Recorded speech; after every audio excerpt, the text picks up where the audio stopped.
But I hope you also know that the DSA has a number of study groups and runs and hosts webinars.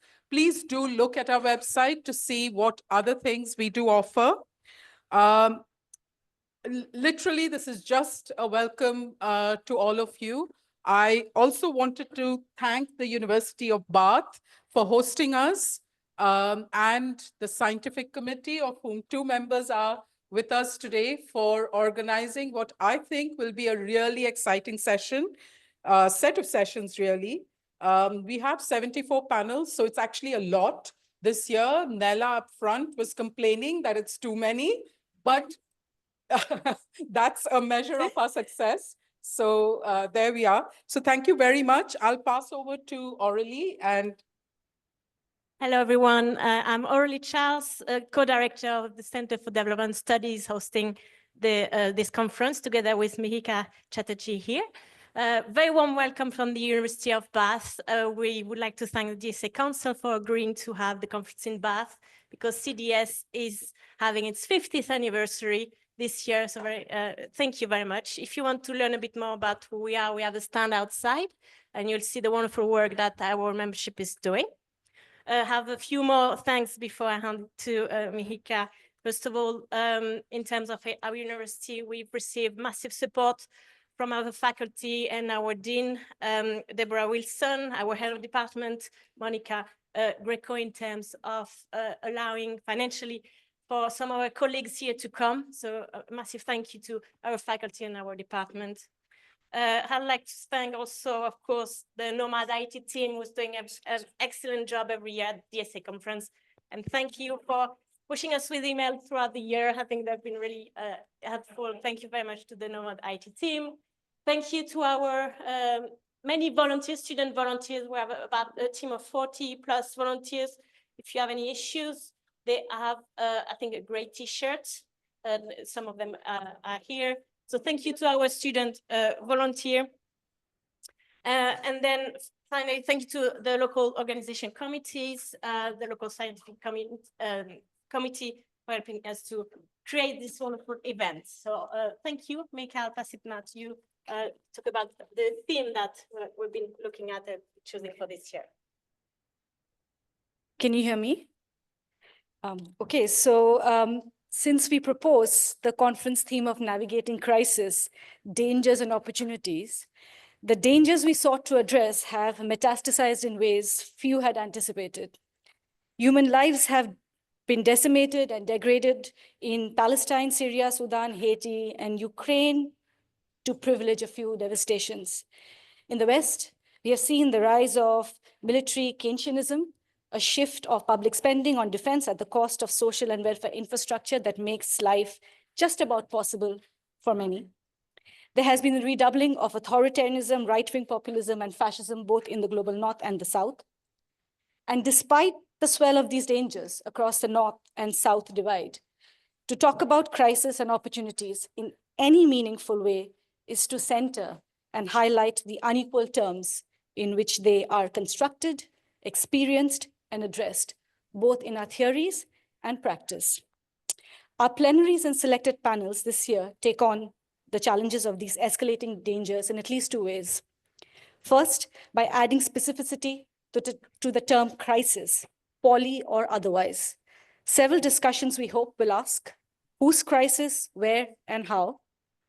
Second, through a concerted effort in dialoguing across disciplines and praxis, feminist, decolonial, Marxist, heterodox, mainstream development economics, or simply that of interdisciplinary development studies.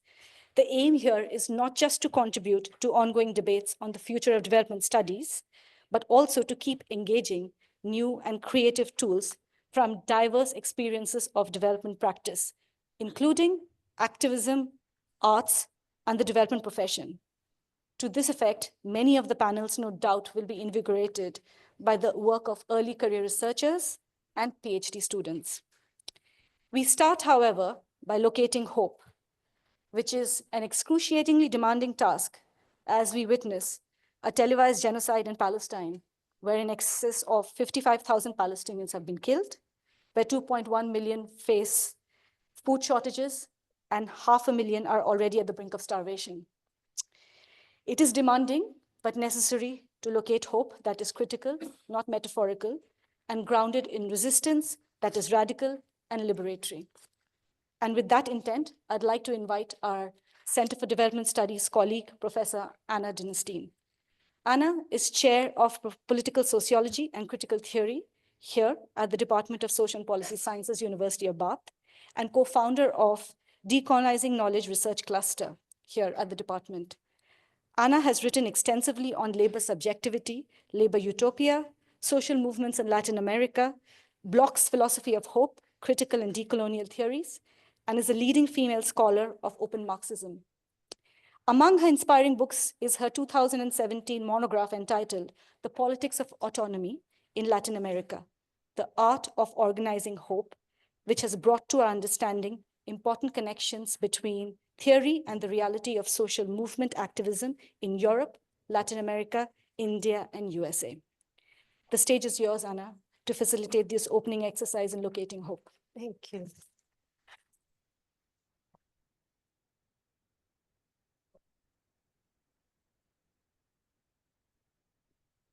We have professor. The professor is there. Yeah, everybody's here. Okay, everybody's here. So welcome.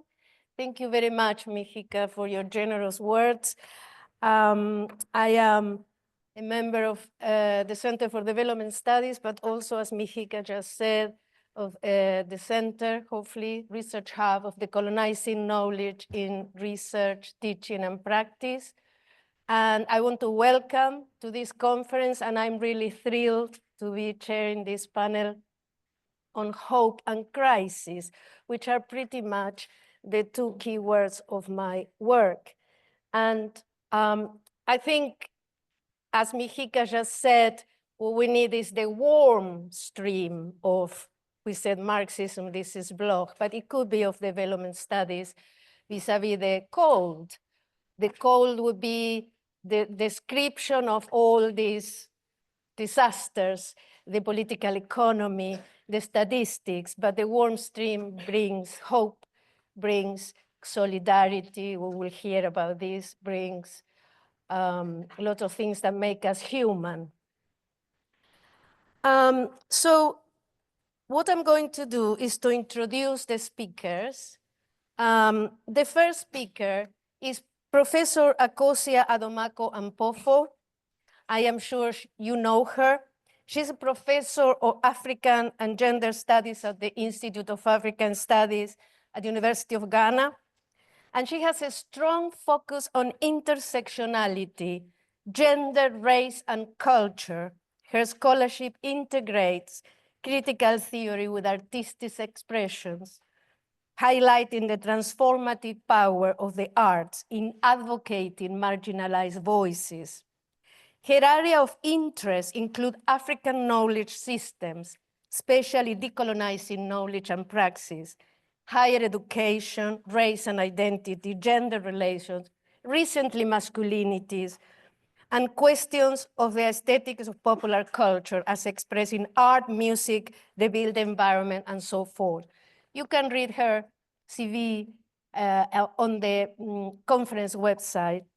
I just want to say that her recent book, her most recent book, co-edited with Josephine Beoku-Betts, is titled Producing Inclusive Feminist Knowledge, Positionalities and Discourses in the Global South.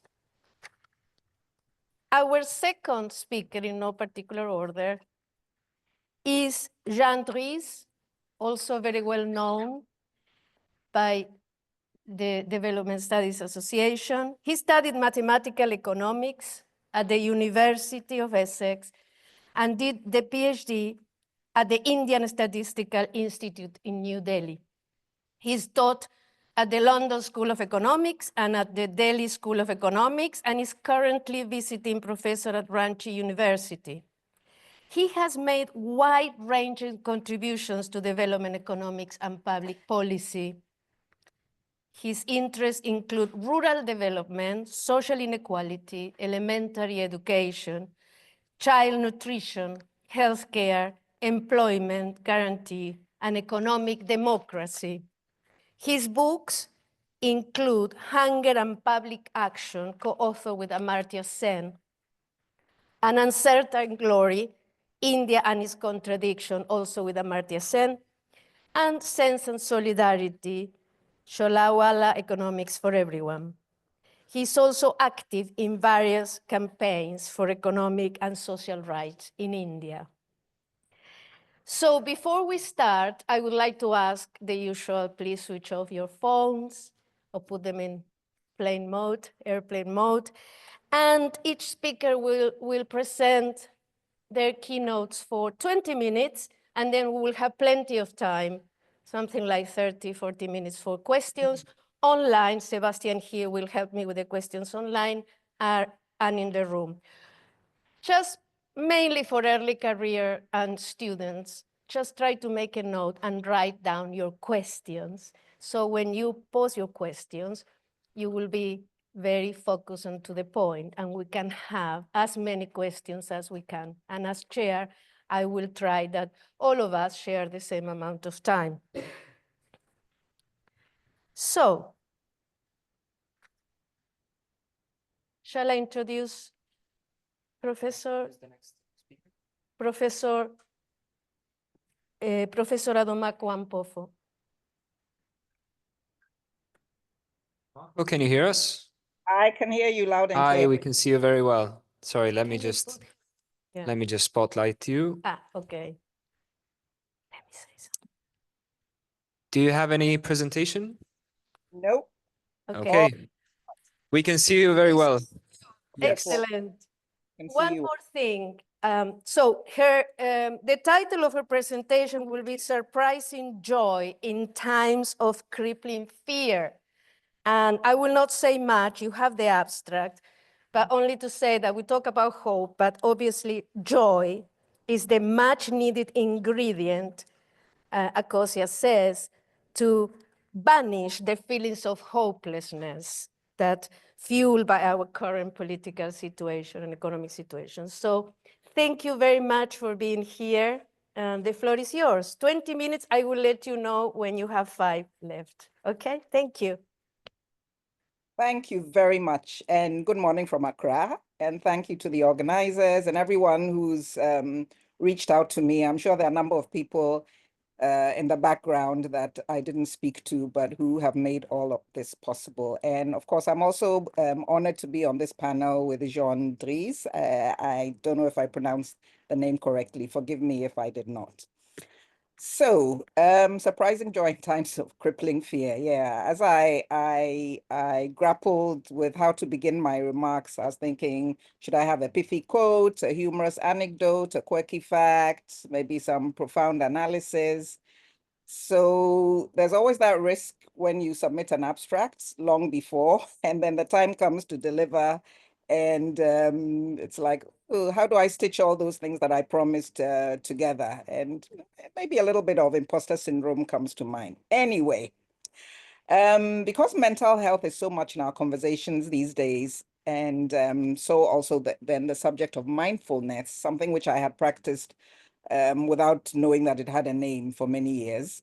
So maybe it's time to come to this moment with that consciousness of mindfulness, because we need to be very intentional about being our mindful selves. And you'll see where I'm heading with this, because we had the introduction and we know that we're living in these terrible times. And for me, let's say from the moment, let's call it the George Floyd or the COVID-19 moment, right? There have been several of such moments in our history, but those two are very recent markers of so many things. And so I have been trying hard personally to live in the moment without discarding the horrible things that are going on, and recognizing that trauma is happening, but how can we be joyful so that we have the energy to process and to progress? Last year, my goddaughter Eresi gave birth to her 3rd child, a beautiful girl named Anaya. She has many names from her very eclectic ethnic background, but let's stick with Anaya for purposes of what I'm saying. Within weeks of Anaya's birth, Eresi, who's my goddaughter, her mother and my friend are over 40 years from high school through university, and thereafter was diagnosed with stage 4 stomach cancer, suddenly, just like that.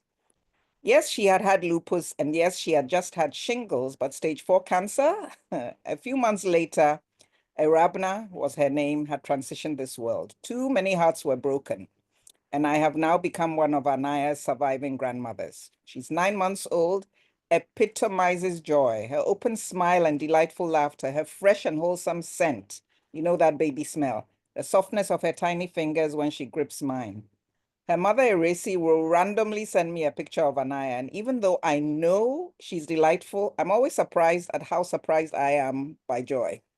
My mood is immediately uplifted, and I can feel those endorphins coursing through my body. Even now, talking to you, just thinking about Anaya makes me smile, and I wish I were in the room with you to feel how this particular story maybe makes you smile. Anyhow.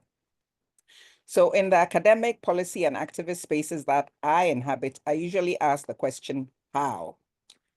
We need to make sure there's no mining in water bodies. How? I will ensure that I interview both women who have had spontaneous as well as those who've had elective abortions. How? So by way of full disclosure, my how today is advocating for stories. Written stories, sung stories, told stories, performed stories to generate hope, survival, thriving, and find joy not only at the elusive journey's end, but also en route. Stories are resistance. We heard about resistance a few minutes ago. If you think all of that is too naive or not complex enough, I must apologize for disappointing you right now. So my remarks titled Surprising Joy in Times of Crippling Fear borrow from C.S. Lewis' partial autobiography, Surprised by Joy. I love C.S. Lewis, so it was a chance to put him in here.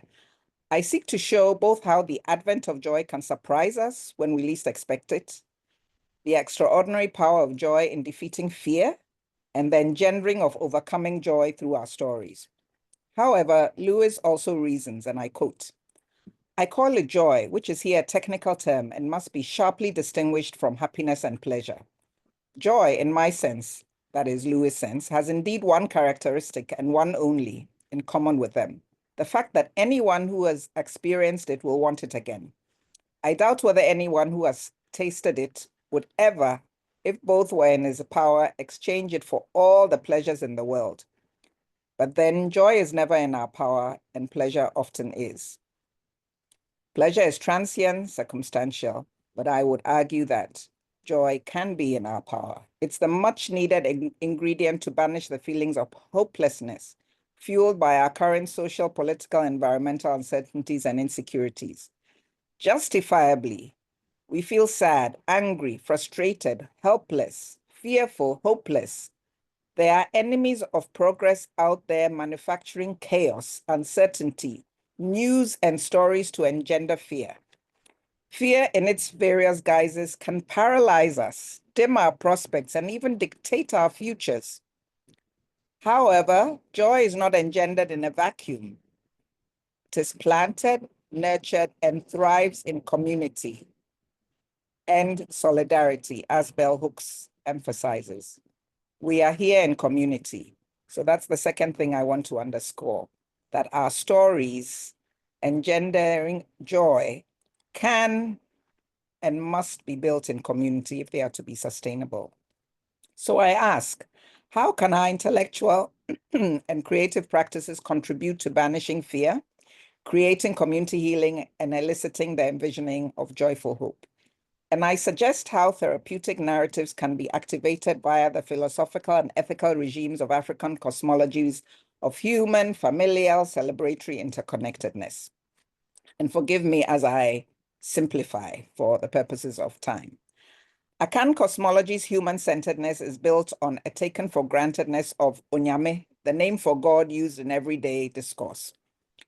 Onyankopon is invoked for more formally and refers to the Supreme One. Twediampon Nyame, the immovable one you can lean on. Obatampa, the excellent mother.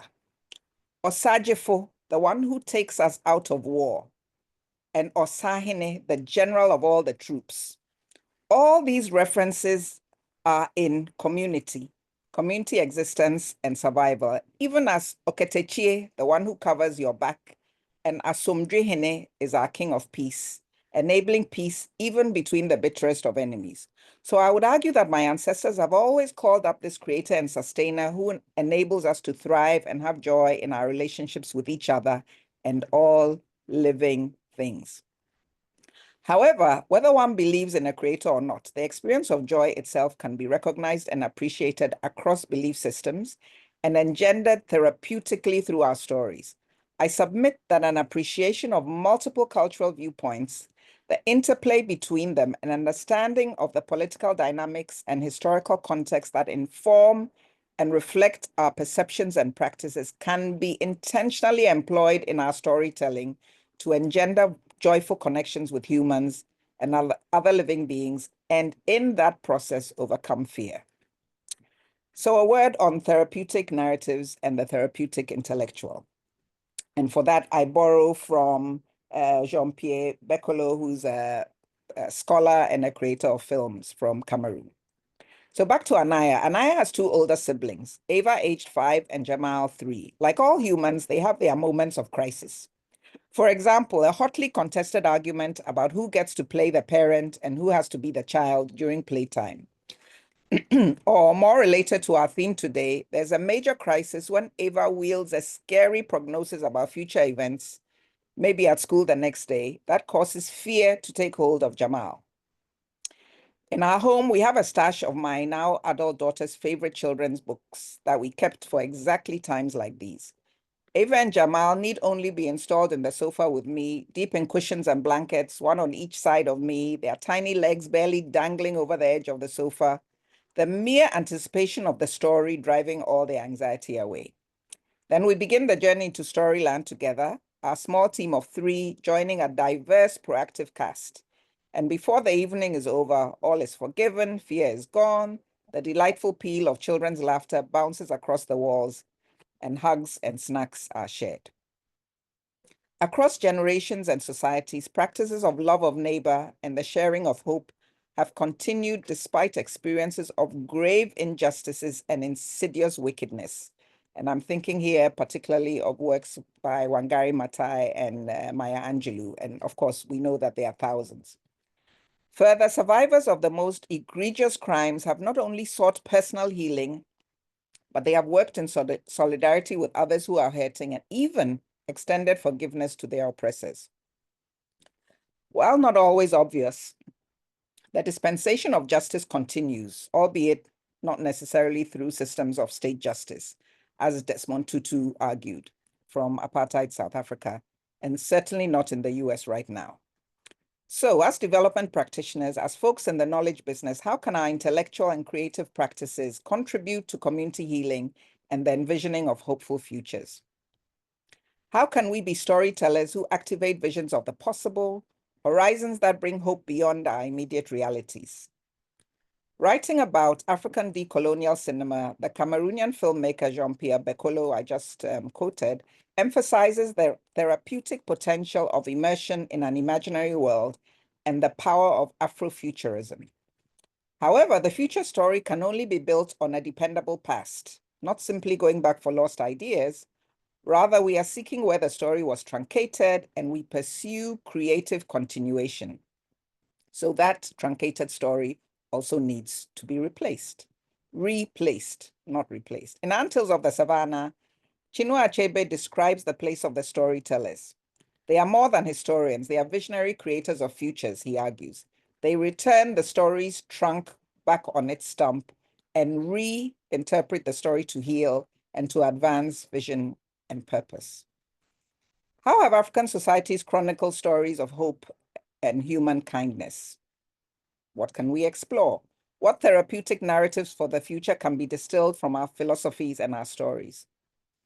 The philosophical and ethical regimes of African and specifically Akan cosmologies of human interconnectedness, for example, in the phrase, the right hand washes the left and the left hand washes the right, have been well documented and analyzed by Ghanaian philosophers like Abraham, Jechi, and Wiredu, and are germane here.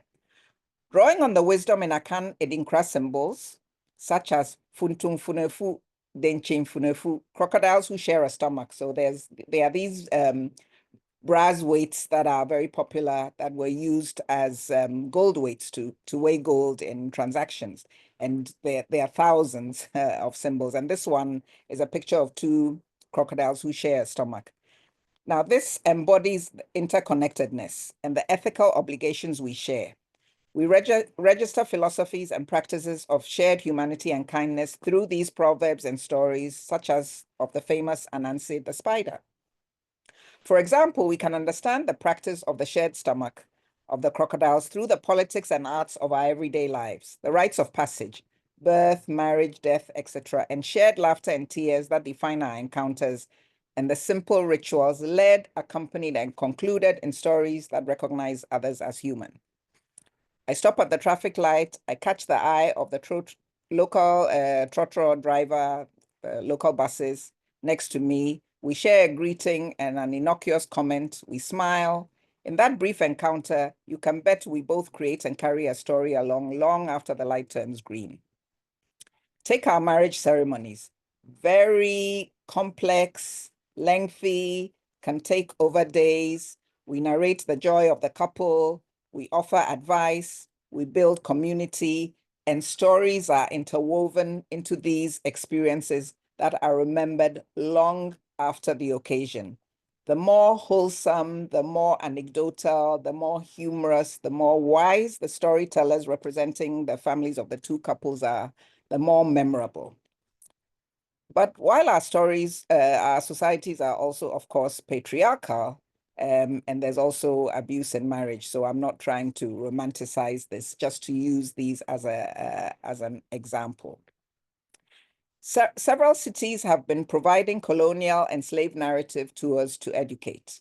Long before the current US administration axed DEI programs, Governor Ronald DeSantis was already killing African and Black people's history in Florida. A March 2023 New York Times article by Charles Blow narrates the story of a Teach the Tour of History Black sites that was carried out in Florida, led by Martin Dunn, an emeritus professor at Florida International University. In Blow's story, he narrates how he went along on one of these tours with Professor Dunn and with young students. And Blow narrates how they visit a grave site, and the gripping story told by Professor Dunn of Julius Perry, a Black voting rights activist who was killed, arrested, and then dragged from jail by a white mob and lynched on Election Day in 1920 during the Okwe massacre. These are hard stories. These are painful stories. And Charles Blow shares the story of Marcus, a 14-year-old student who went along on this tour, who feels both fear and empowerment. His mother signed him up so he could work with his anger and frustration into learning, overcoming, and finding purpose in community. But Jean-Pierre Bekolo, the Cameroonian filmmaker, wants us to go beyond this. First, he cites the late Mudumbe, the Congolese philosopher and writer, who delineates two categories of intellectuals.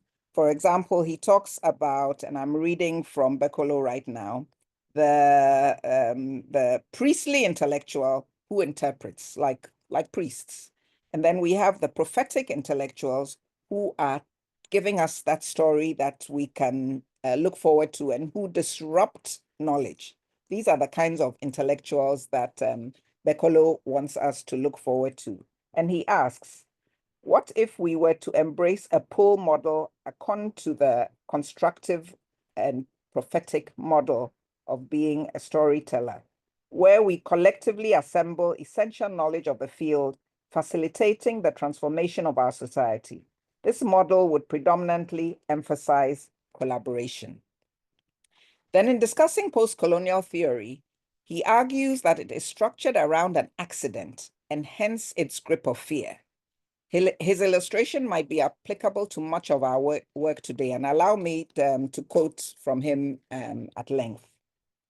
So I'm quoting Bekolo here. Post-colonial theory, he says, is structured around the story of an accident, and therein lies its problem. Colonization is an accident. A car hits you as you leave your house to go to the office. You forget your home, where you came from, and you forget your office, where you were going to. You organize your whole existence around the accident, of course, with the help of the driver who hit you. And what's worse, you organize all your thinking around this accident. You produce a whole literature around the accident.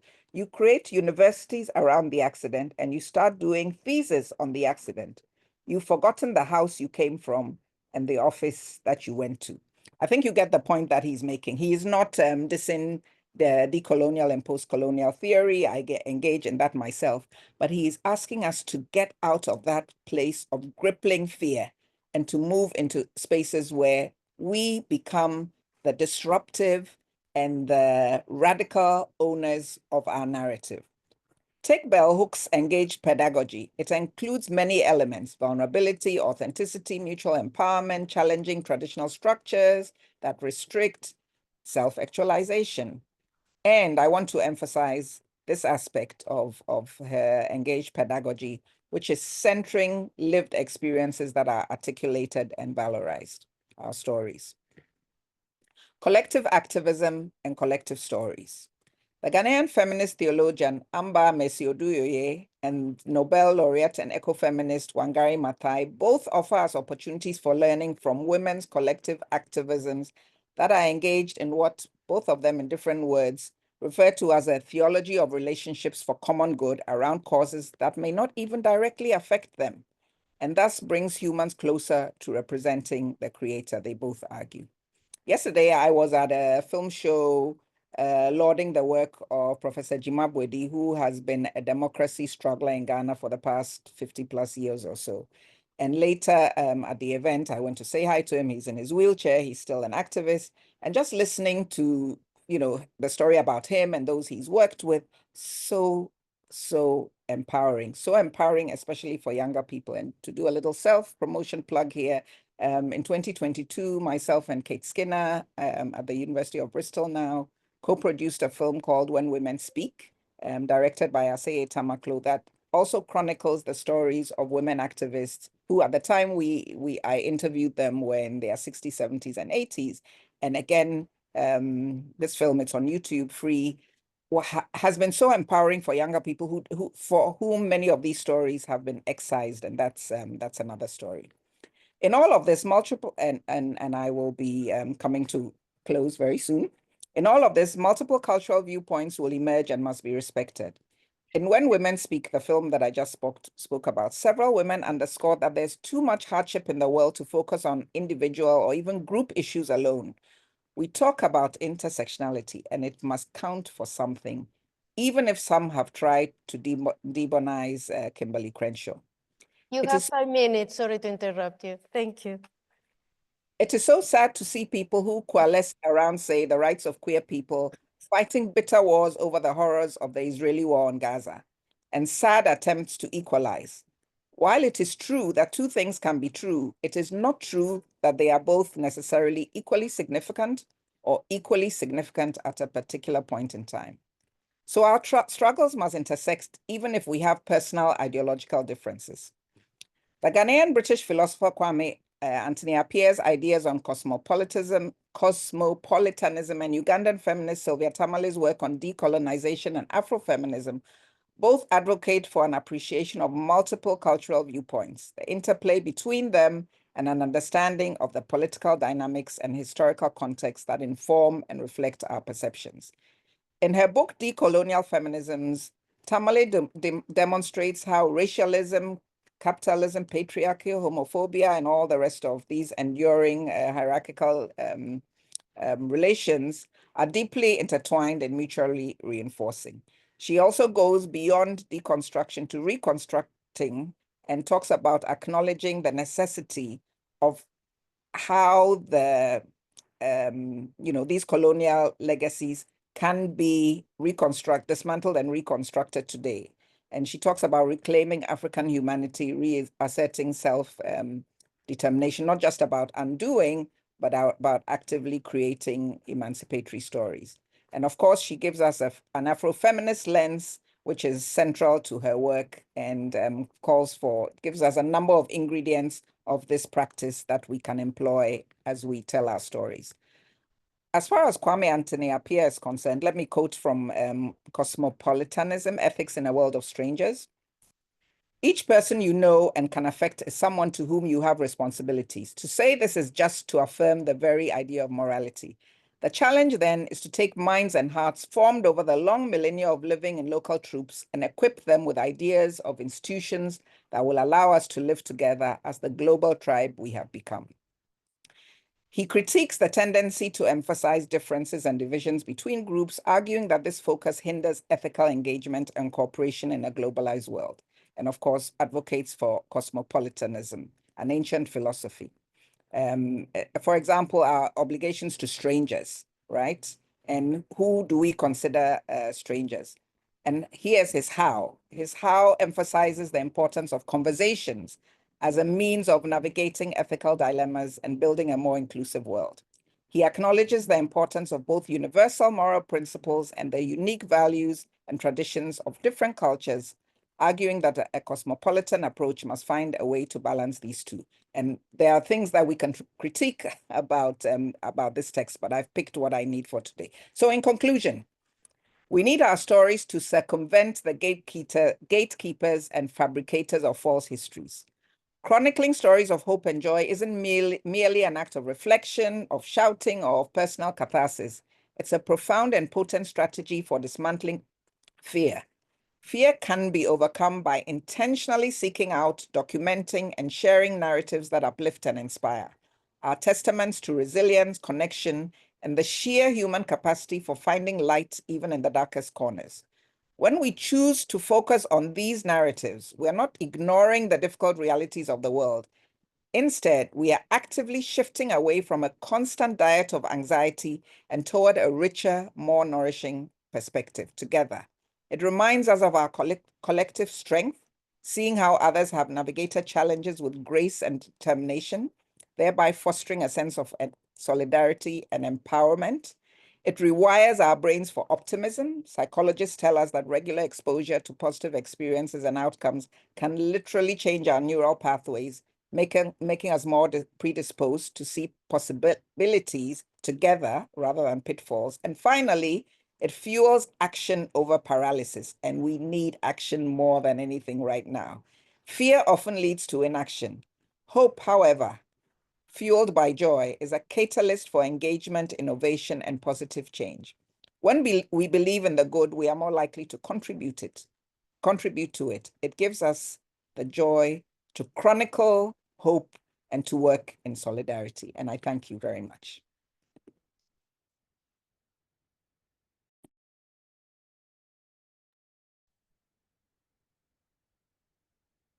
Thank you very much, Professor.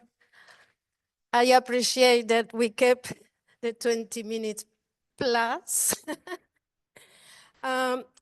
So I have introduced our second speaker, Jean Dreze, and he will be looking at the example of India in order to locate the sources of hope today, the battle of ideas, and where we can find hope in what he thinks there are the two tendencies of the world today.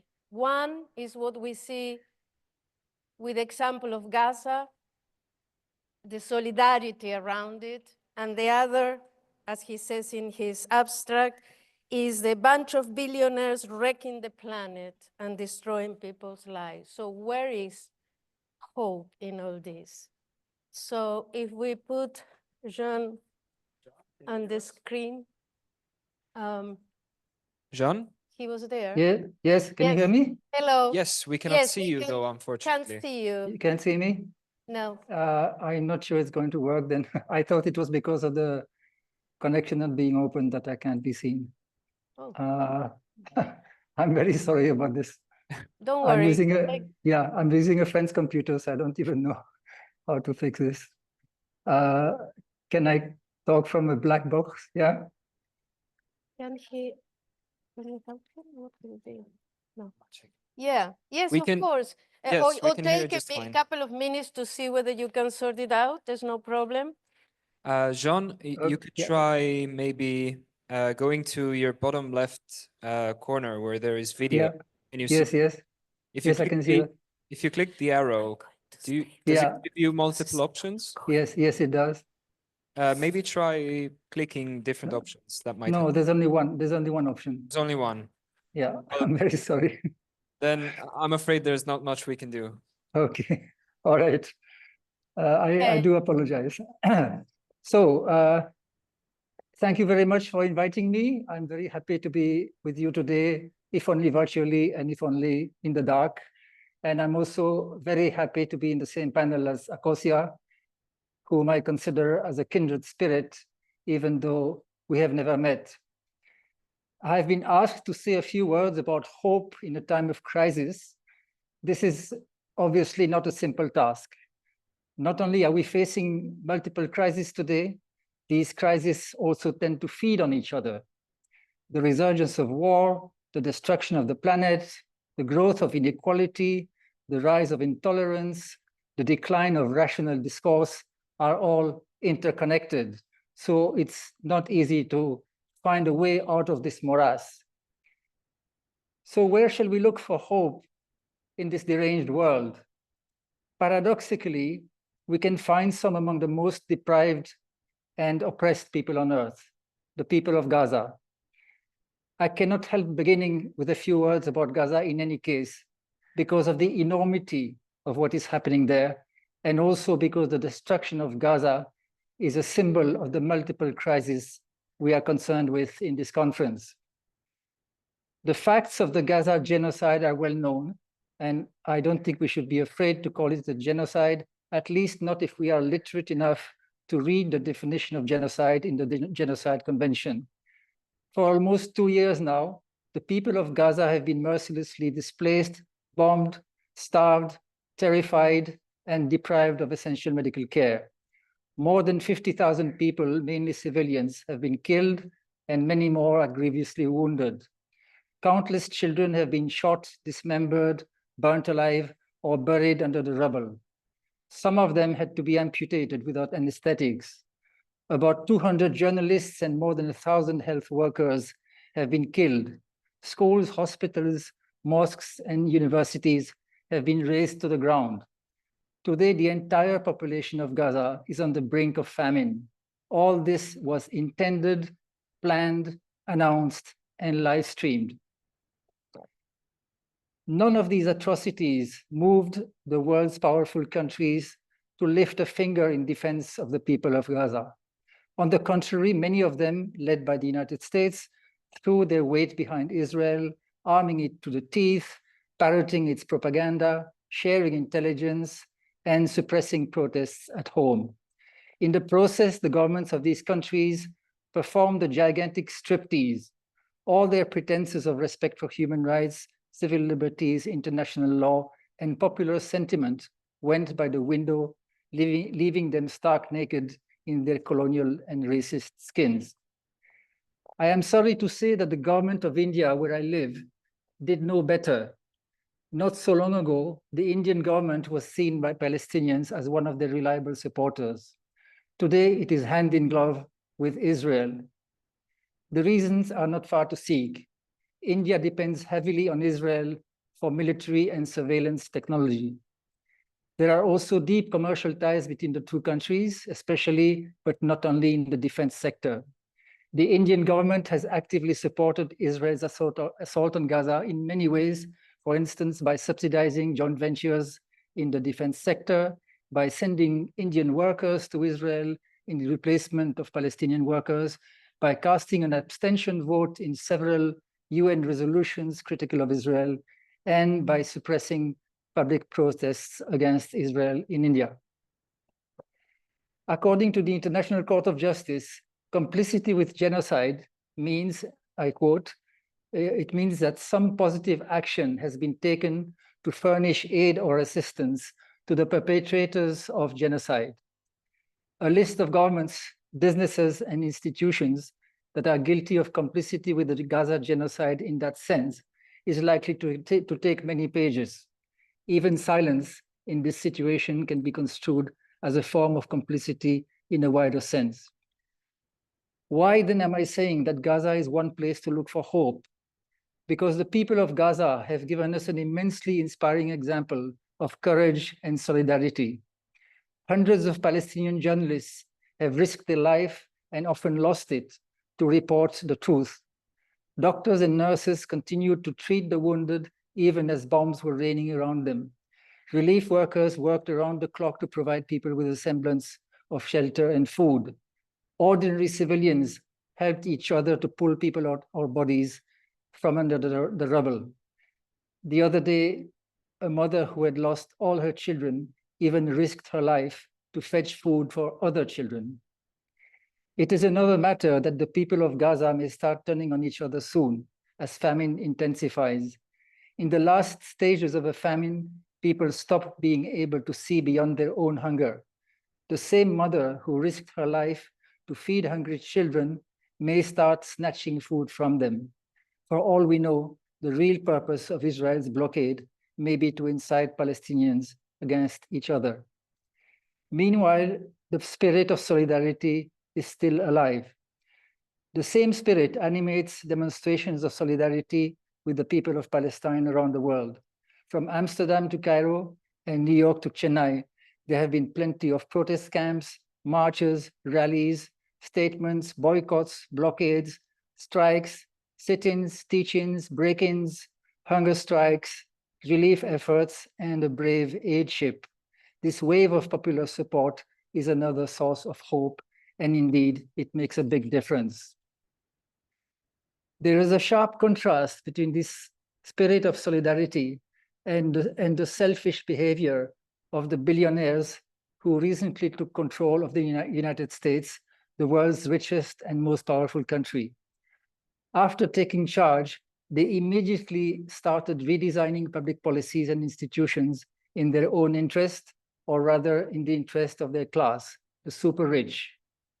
This involves, first and foremost, eroding or dismantling barriers to the accumulation of wealth, such as regulatory bodies, environmental safeguards, affirmative action, redistributive taxation, social security, political opposition, you name it. It also involves more imaginative projects, such as taking over Greenland, raiding Ukraine's mineral resources, and turning the Gaza Strip into a luxury resort.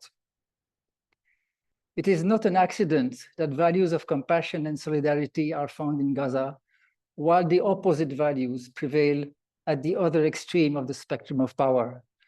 The race for power is not particularly kind to those who are distracted by the demands of empathy or morality. Nor is it surprising that greed and selfishness are celebrated in high places. Morality is like oxygen. The higher you get, the less there is of it in the atmosphere. It is this morality-free atmosphere that has made it possible for the governments of the United States and other countries to support the genocide in Gaza. By now, you may feel that I'm using this opportunity to make a political speech. That is not my intention. All this is relevant to our academic activities, including teaching and research. In this clash of value systems, where do we stand? I am concerned that if we are not vigilant and critical, we may end up reproducing dominant ideas and values. As Marx and Engels pointed out long ago, the ruling ideas tend to be the ideas of the ruling class. Academia can easily become a tool of this propaganda. Much of it is sponsored by governments and the corporate sector. They have the means to fund research, hand out chairs, award prizes, sponsor conferences, promote books, and create think tanks. In this ecosystem, the values and worldview of the sponsors naturally exert a subtle but persistent influence. Over time, some ideas thrive, others not. You get my point. It is not difficult to give examples of this influence. Consider, for instance, in economics, the discipline I know something about, consider the pervasive tendency in mainstream economics to conflate rationality with the pursuit of self-interest. There is, in fact, no connection between the two. The self-interest view of rationality is one of those ideas that have gained exaggerated influence because they are convenient for people in positions of privilege and power. If selfishness made you rich, it is very convenient to hear that you are doing nothing more than being rational. And it is even more convenient to hear that the general pursuit of self-interest leads to some sort of social optimality, as the so-called fundamental theorems of welfare economics are often understood, or rather misunderstood. It is for similar reasons, I believe, that we hear so much about competition in mainstream economics and so little about cooperation. I went through a PhD in economics without ever hearing the word cooperation. I will be surprised if the situation is much better today. There is, of course, a specialized economic literature on cooperation, but even that tends to proceed largely within the framework of self-interest and strategic reasoning. Meanwhile, the virtues of competition are praised to no end. Naturally, the idea that competition is the driving force of social progress is music to the ears of the winners. If you think of it, however, many of the best things in life come from cooperation more than competition. Akosua has already spoken about that in a different context. Of course, the two are not mutually exclusive, competition and cooperation. By the way, the value of cooperation was very well recognized by none other than Alfred Marshall, who is widely regarded as the founding father of neoclassical economics. Here is what he wrote in the introduction of his book, Principles of Economics. I quote, "If competition is contrasted with energetic cooperation in unselfish work for the public good, then even the best forms of competition are relatively evil, while its harsher and meaner forms are hateful." And further on, he says, "No doubt men are capable even now of much more unselfish service than they generally render. And the supreme aim of the economist is to discover how this latent social asset can be developed more quickly and turned to account more wisely." Very interesting remark. This book, Principle of Economics, is often described as a classic, but as Mark Twain pointed out, a classic is a book that everyone cites and nobody reads.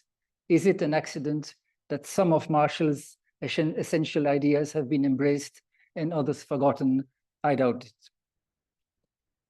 Today, cooperation tends to be devalued not only intellectually, but also practically.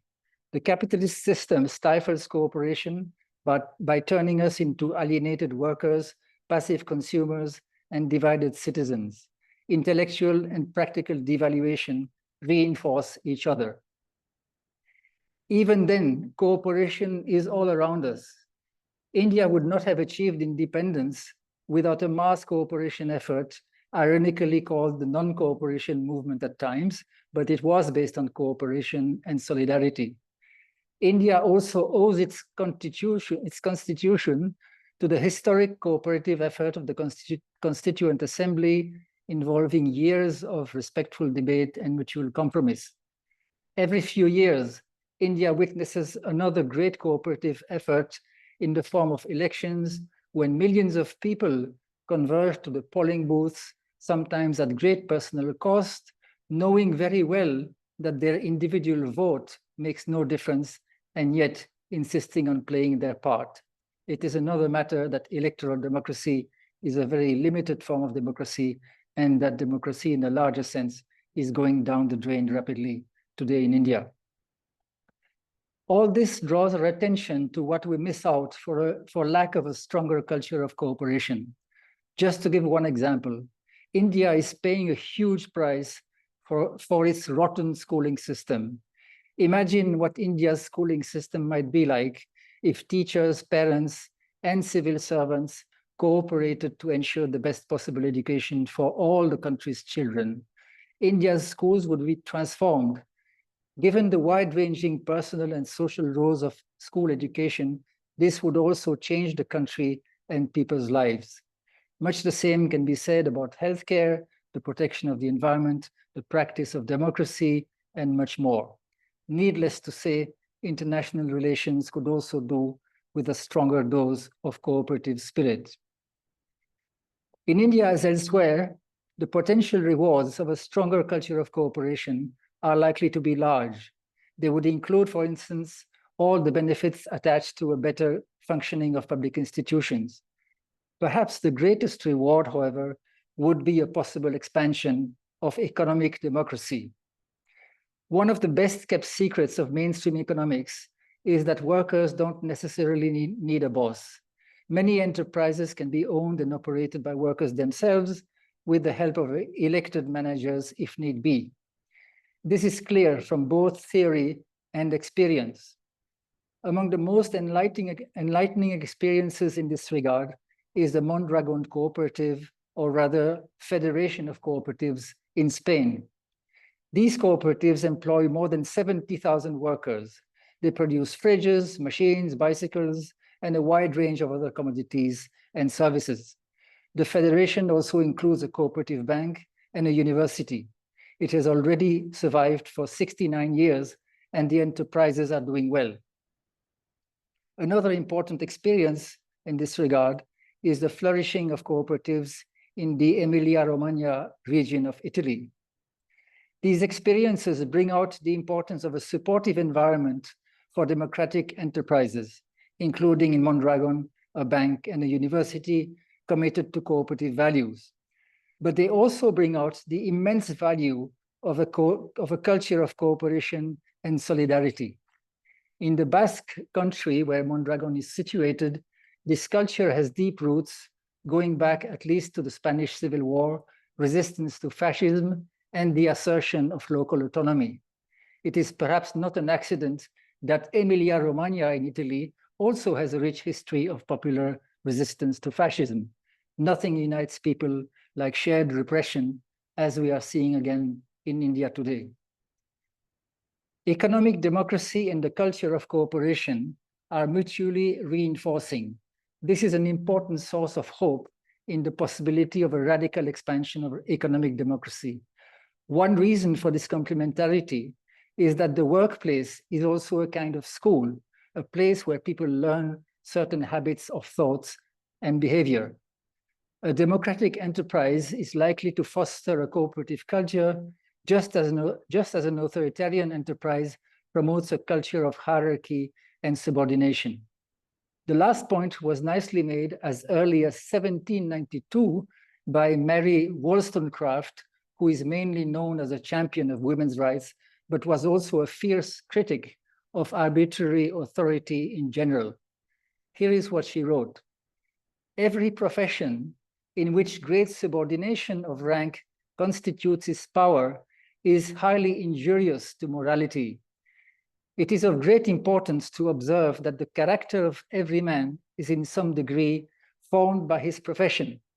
Society, therefore, as it becomes more enlightened, should be very careful not to establish bodies of men who must necessarily be made foolish or vicious by the very constitution of their profession.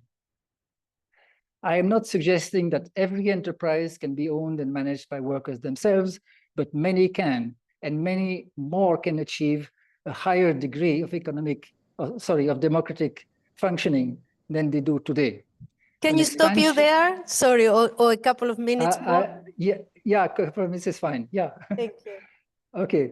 So I was saying that an expansion of economic democracy could bring about many positive changes in the economy and the society, including a reduction of inequality, better work conditions, more environmental responsibility, less corporate corruption, and the growth of cooperative social norms. It would also help to achieve some sort of political democracy beyond the electoral rituals that pass for democracy today. None of this, of course, is likely to happen in a hurry. Capitalists are not going to hand over their enterprises to workers without any resistance. But when we talk about development, it helps to have an idea of what we are trying to achieve. Economic democracy would certainly be a useful part of it, both for its own sake and as a springboard for other freedoms.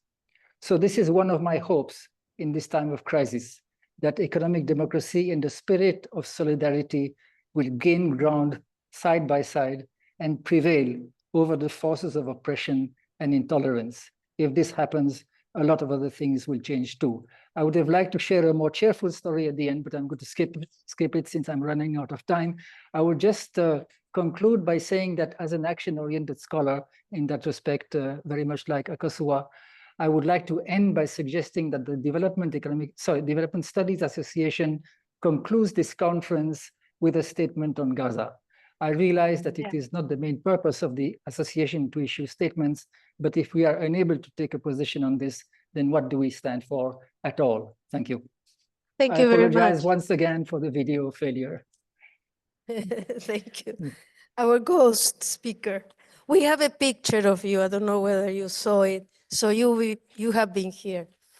Thank you. Thank you very much to both speakers. I will give you a couple of minutes if you can remain seated and in silence to gather your thoughts. Make a couple of notes if you have any question, and the same for people online. Here we will try to have one question from the floor and one question from the participants online. Just a minute, we need do we have a microphone to go on up and down? Yeah, I can. Okay, so, Questions? so we will have the questions, and then at some point I would like to, yes, I saw you, Sebastian is bringing.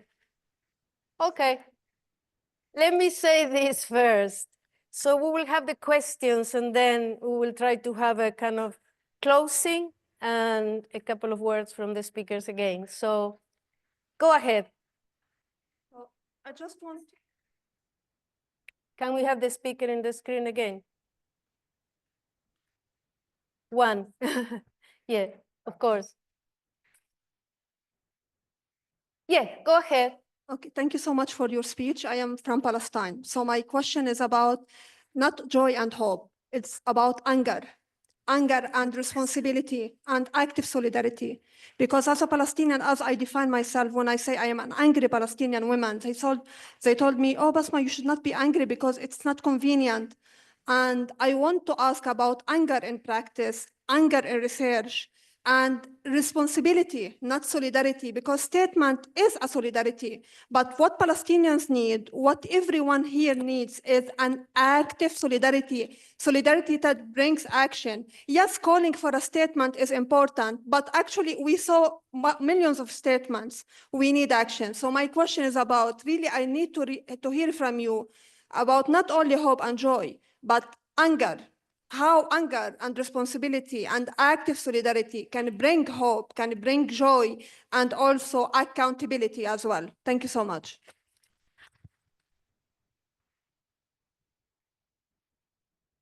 Let's have 2 or 3 questions, and then we bring the speakers to answer, okay? Next question.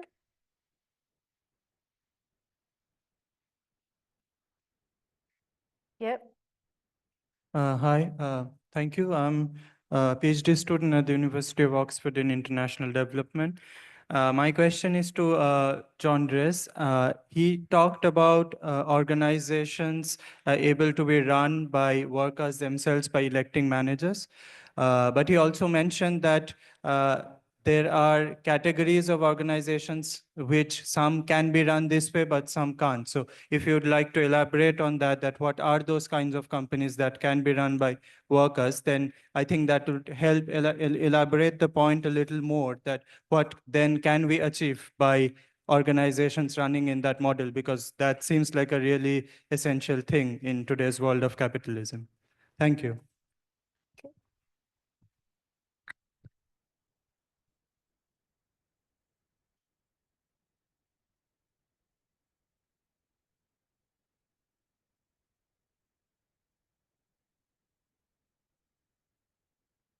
Any other question or comment? Okay.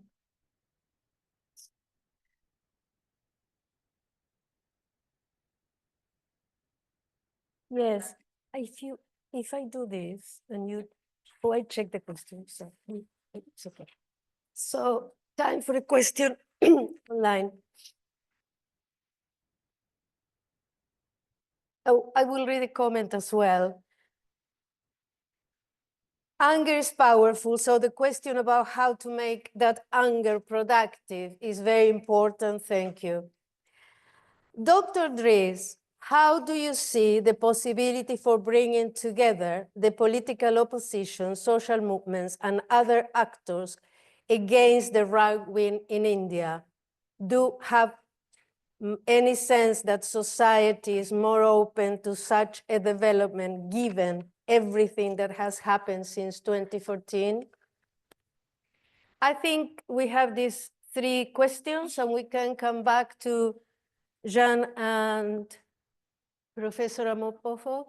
Is she there? Are you there? Yes. I'm Okay. I'm So also here. if you can address the 3 questions in turns, that'd be brilliant. Sure. You can have more briefly. Yeah, I will speak to the one about anger predominantly because I think it's an important question. There have been so many times when I have been angry, and the important thing about anger, I think, is that we have to make sure that one, the anger doesn't kill us. The anger doesn't generate hate because then we become the oppressors. The anger doesn't stifle us. The anger has to be productive. So how can I channel that anger into something productive? And the past 2 years, one of my sons, not a biological son, a son of mine has gone through the most horrendous things. He was studying at an Ivy League school in the US and stood up for people who were having a sit out on behalf of folks in Gaza. He had been in and out of court. He's a tall Black man. He wears locks. He looks frightening to the police. There were people in Congress who singled him out for attack. I mean, he was suicidal at many points. At some point, he had to channel his anger. One, so that he could continue to hold his position of leadership, and also so that he could survive, because the anger alone was killing him. My simplistic, I've been an activist for years. I have had stood soldiers were training guns at us and so on.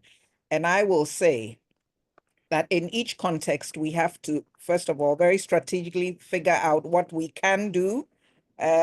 If getting arrested will lead to something positive on behalf of whatever it is we are protesting or angry about, so be it. But if getting arrested is not strategic, then it's not strategic to get arrested. So we have to look at the context and see what's possible in each autocratic space that we inhabit.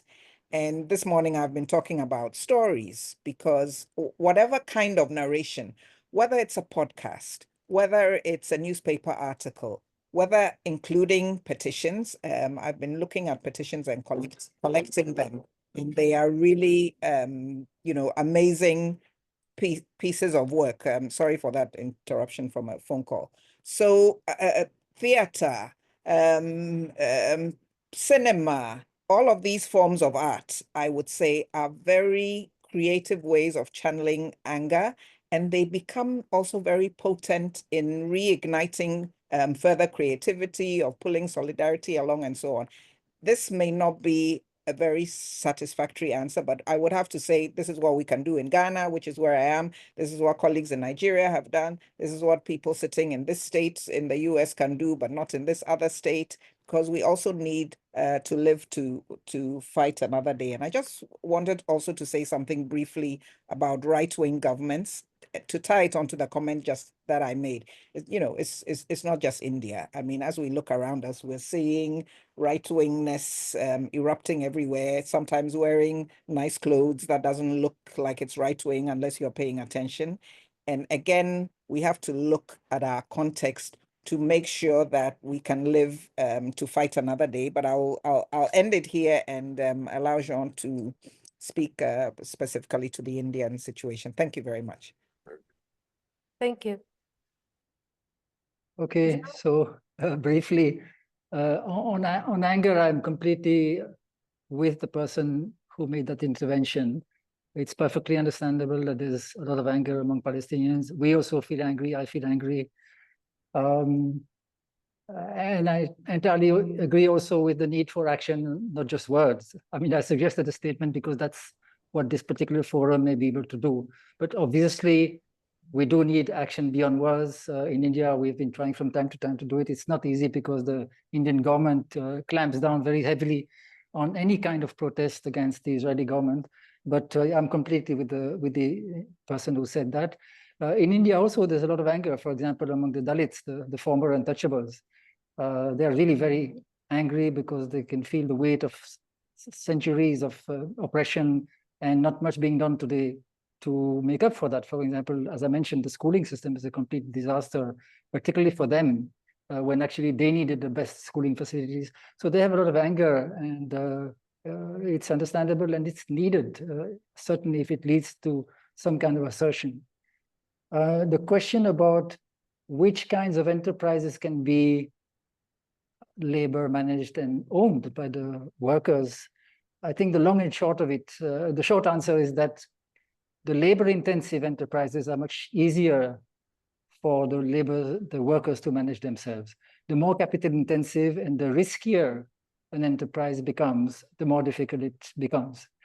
So we know for a fact that workers they can manage tea plantations, they can manage fishing, they can manage transport corporation, they can manage a restaurant, and so on. They cannot necessarily easily manage a shipping company, for example, because that involves huge and very expensive ships that may sink, and they cannot easily take that risk themselves. So there we have to think of other types of economic organizations, but many enterprises can be managed by and owned by the workers themselves. That's the real lessons from that wonderful cooperative federation in Spain. And there are many other examples around the world, including in India itself, by the way. The last question would take a long time to answer, how to defeat the right wing in India. I think the question made specific reference to the BJP, the Bharatiya Janata Party, which is the right-wing party currently leading the ruling coalition at the national level. I'm actually not so concerned about the BJP because the BJP is a political party, and in a democracy, in an electoral democracy, no political party remains forever. So they will lose sooner or later.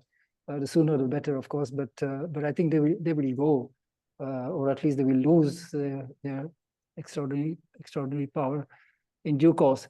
I'm more worried about the RSS, the Rashtriya Swayamsevak Sangh, the organization that's spearheading Hindu nationalism and spreading a lot of poison in the society. That may take a long time to deal with.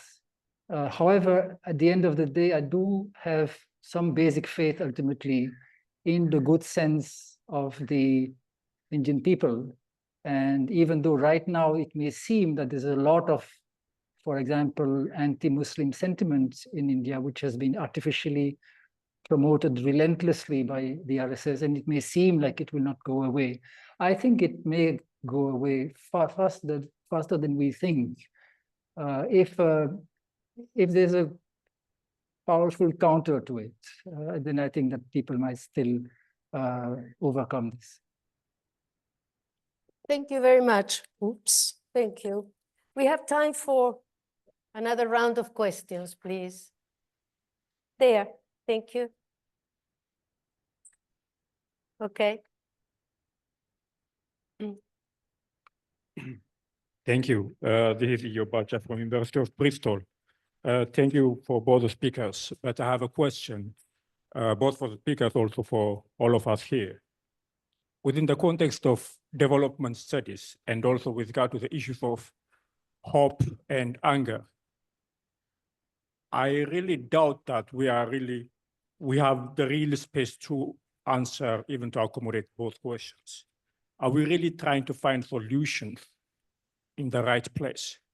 Because development studies as a field of studies or a discipline has evolved from colonial development to being equated with westernization, about democracy, human rights, sustainable, participatory, to the extent that now we have global capital as a champion of sustainable development with all carbon marketing or market-oriented solutions. Unless I think we move beyond the development narrative and move towards more closer to more emancipatory and liberatory orientations, both in epistemic principle and practice level, I think we'll continue to just simply shy away from the threshold where we will be asking the right questions and then come up with the right answers. I really see a very inherent limitation, especially within our field, within development studies. So this is a question that I want to pose to either the speakers or anyone here, whether we have really that enabling orientation within our discipline or field, whatever we call it. Thank you. Thank you. Over there. Oh, there. Sorry.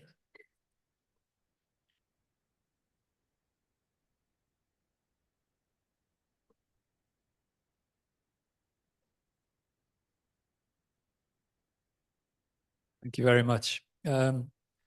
Just a question to Akosia, and thank you for stressing the importance and value of stories. I'm involved in a number of projects at the moment and initiatives, which is also using storytelling as a way of people sharing their lived experience relating to equity and a range of other issues. And a number of those in this room have contributed those stories. I just wanted to ask you, Akosia, storytelling is a capability that many people use across the spectrum, including those who I might describe as being in radical opposition to the kinds of beliefs that I might have and others I collaborate with. And storytelling is being used as a very powerful way of influencing belief, instilling different kinds of sets of values because it connects emotionally. I suppose Truth Social is a kind of constant minute-by-minute storytelling exercise, which is certainly an influential means of engaging with people. And I just wondered, how do we ourselves in our progressive agenda use stories which somehow rise above the noise or make connections in ways knowing that those who may have very oppositional views are also using stories to very good effect and having opposite forms of influence? Thanks. Thank you. Over there, Sebastian. Yeah. Thank you.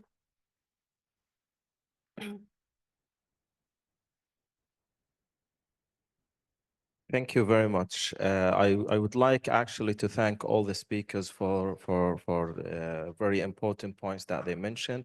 I just wanted to say that because some people ask about action about Palestine, we have a panel on Friday talking about the high education in Gaza.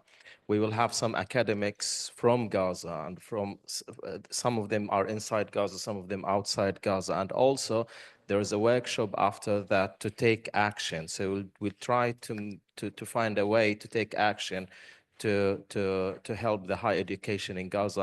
And that this is an invitation for everyone. We would love to see you all there. That will be on Friday. The panel will be at 10 o'clock. Anyway, we're gonna spread this around here so you can just have all the details there. Thank you very much. Thank you. Okay, so I think okay, can I just ask a question? I don't want to abuse my power, but I'll add a question to this round. So my question is for both. It's clear that capitalism or global capitalism has been always cruel, has been always, in my view, a disaster that in some parts of the history of the world, the state managed to ameliorate with the welfare and so on and so forth. So I want to ask you, what do you think is different these days? Compared to other moments when there was war, genocide, and the rest. Because I think the answer to this question, or the exploration of the answer to this question, will lead us to different strategies. Is there anything that is particularly different, in addition to climate change? Of course, we're in the precipice. That's my question. So the floor is yours, speakers. Can you answer or try to answer our questions? We start with Akosia. Okay, great. I was going to say Jean should go first this time, but sure, it's fine. These were not easy questions. The last question that you just asked, I was thinking of it in another way, as in what's different. One of the things for me that is different now is the fact that we are living in these polycrises, if we want to use that word, in real time, 24/7, right? So you can't, you have to be very intentional and very conscious to not know what's going on. And you have to have strategies for your peace of mind, because you can be inundated with this stuff all the time. So and I think that is a major, it has its pros and cons. It's a major creator of anxiety, of fear, of making one feel there's 2 million things that are going on at the same time. Which one should I deal with first? Which one can I be involved in?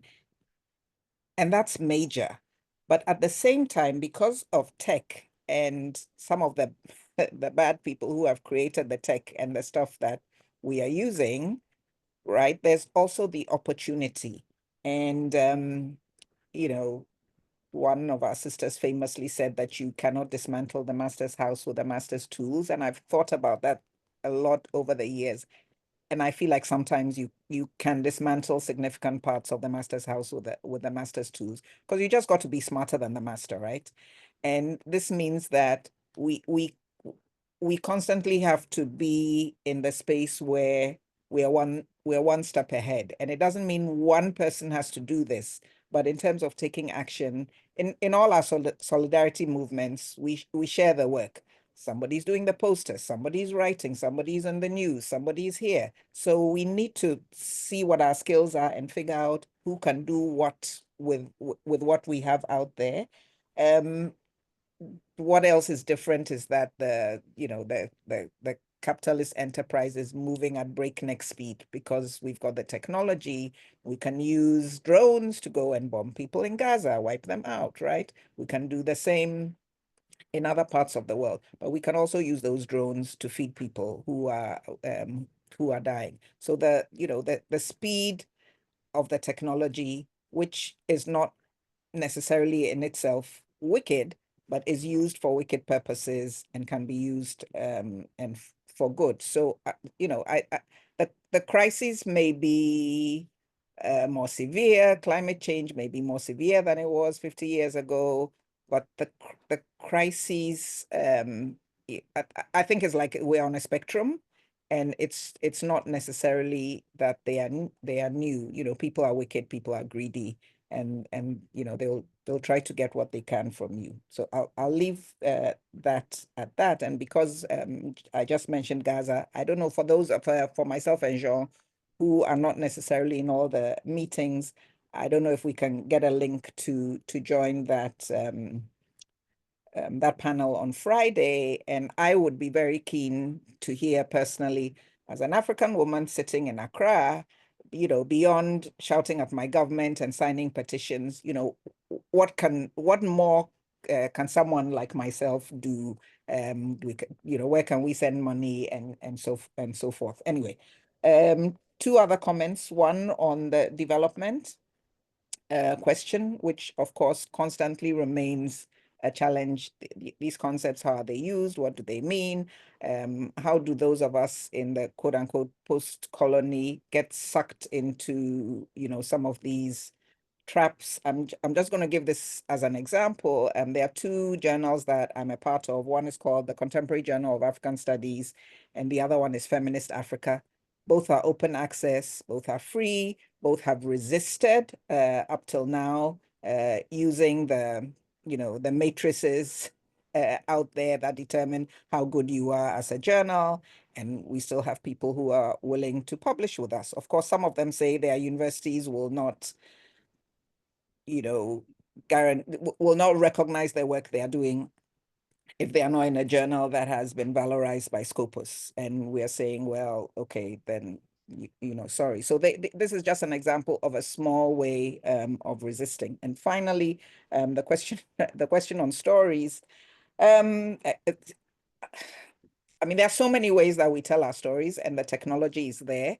So I would just, shooting off a list, the podcasts, the blogs, the interviews, the oral interviews that we put into archives that we then can share in open access places, the op-ed pieces that we can write.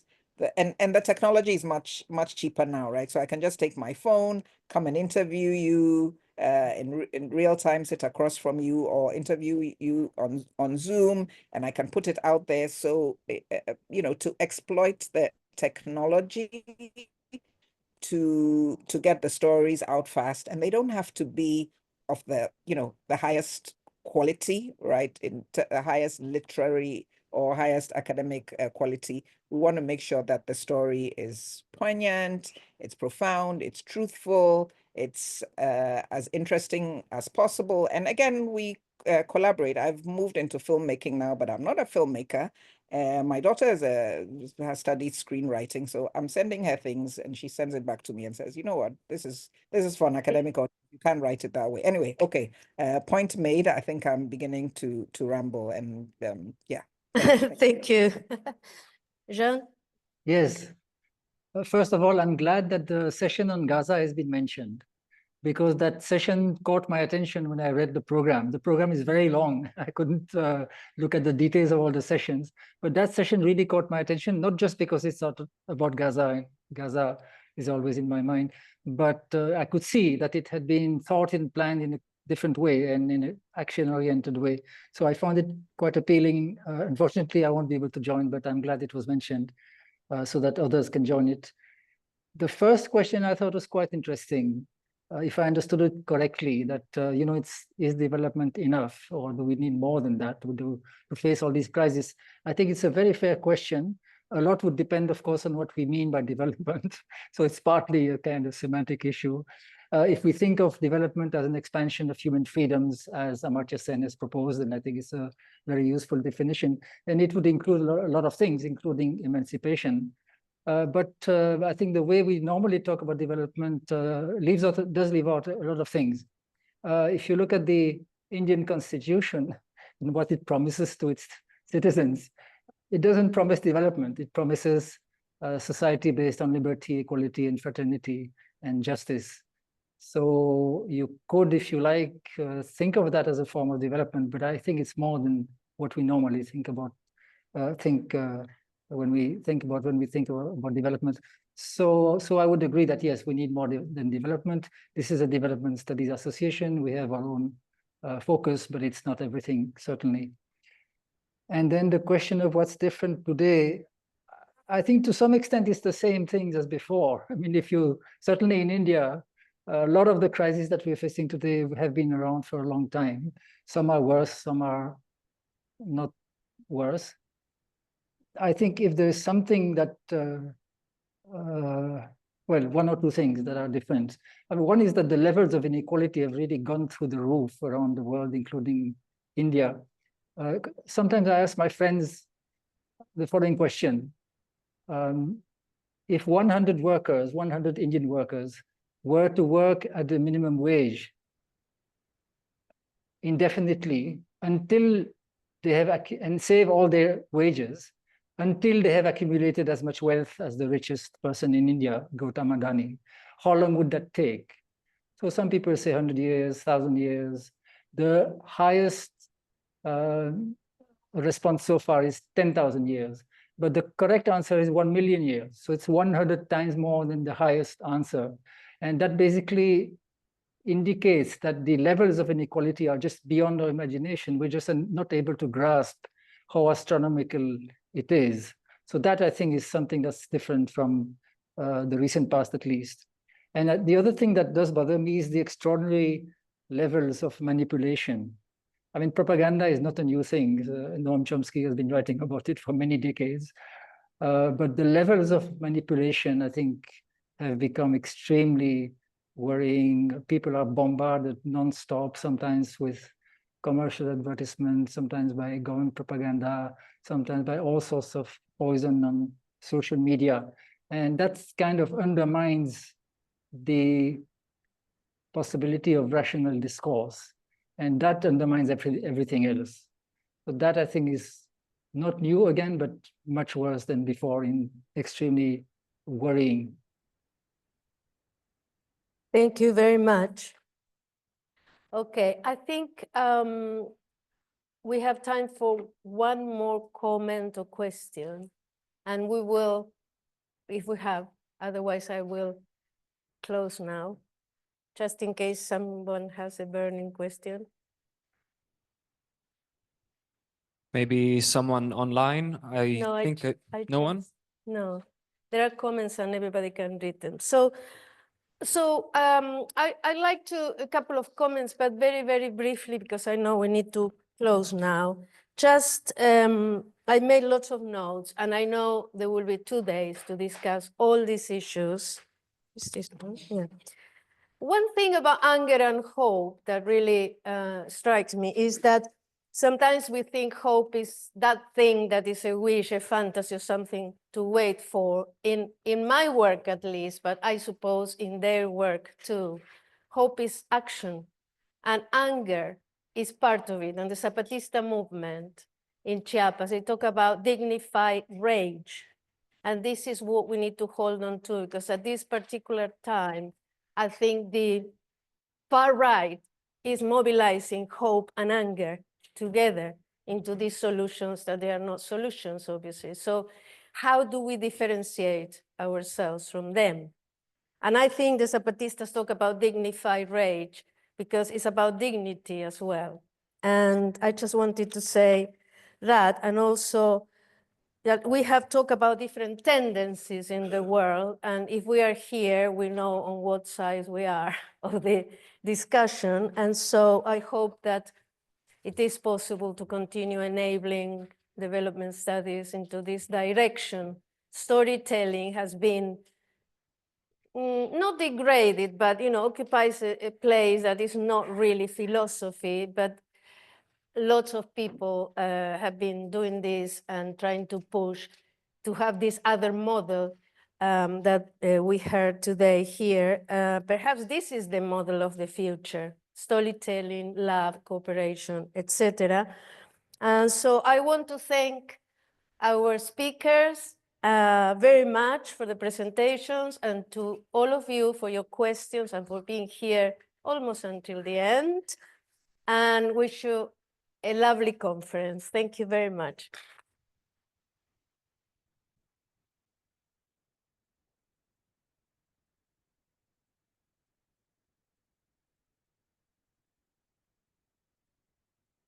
Dignity and development.